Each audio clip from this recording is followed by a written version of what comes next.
കൂട്ടുകാരെ, ഇന്ന് ഞാൻ പറയാൻ വന്നത് എന്താണെന്നറിയാം. ഇത് തേച്ചേൻ്റെ കുടച്ചാണ്. ഇത് എൻ്റെ അച്ഛൻ വാങ്ങിച്ചത്. എനിക്ക് ഭയങ്കര ഇഷ്ടപ്പെട്ടു.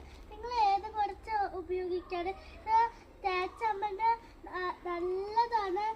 നല്ല കാര്യം മാത്രം ചെയ്തിട്ടുള്ളൂ. ഇത് നിങ്ങൾ ഏതാണ് യൂസ് ചെയ്യാറ്? ഇത് നല്ല കുടച്ചാണ്. അടിപൊളിയായിട്ട് കണ്ടോ? ഒന്നിന് പോലെ ഇങ്ങനെ ഗ്ലാസ് ഇല്ല, എന്നാൽ ഇതിലുണ്ട്. ഇത് കണ്ടോ? പിന്നെ വാട്ടർ ബോട്ടിൽ പലതുണ്ട്. അടിപൊളിയാണ്. കാണിച്ചു തരാം. ഇത് പ്രത്യേക എന്താണെന്ന് അറിയാം. ഇങ്ങോട്ട് വാ കൂട്ടുകാരെ. ഇതിൽ കണ്ണാടി ഇടയ്ക്കുണ്ട്. പിന്നെ അത് മാത്രമല്ല, പിന്നെ വാട്ടർ ബോട്ടിൽ ഇത് കണ്ടോ? ഇത് എല്ലാത്തിലും മുള്ളു പോലെ ഉണ്ട്. വലിയവൻ്റെ ഇതുപോലെയാണ് ഇവിടെ ഉള്ളിരിക്കുന്നത്. അടിപൊളിയായിട്ടുണ്ട്. നിങ്ങൾക്ക് ഇഷ്ടപ്പെട്ട നിങ്ങൾ അതാണ് വാങ്ങിക്കേണ്ടത്. അടിപൊളിയാണ്. നല്ല സുഖമുണ്ട്. Bye bye. ലൈക്ക് ഷെയർ ചെയ്യണേ.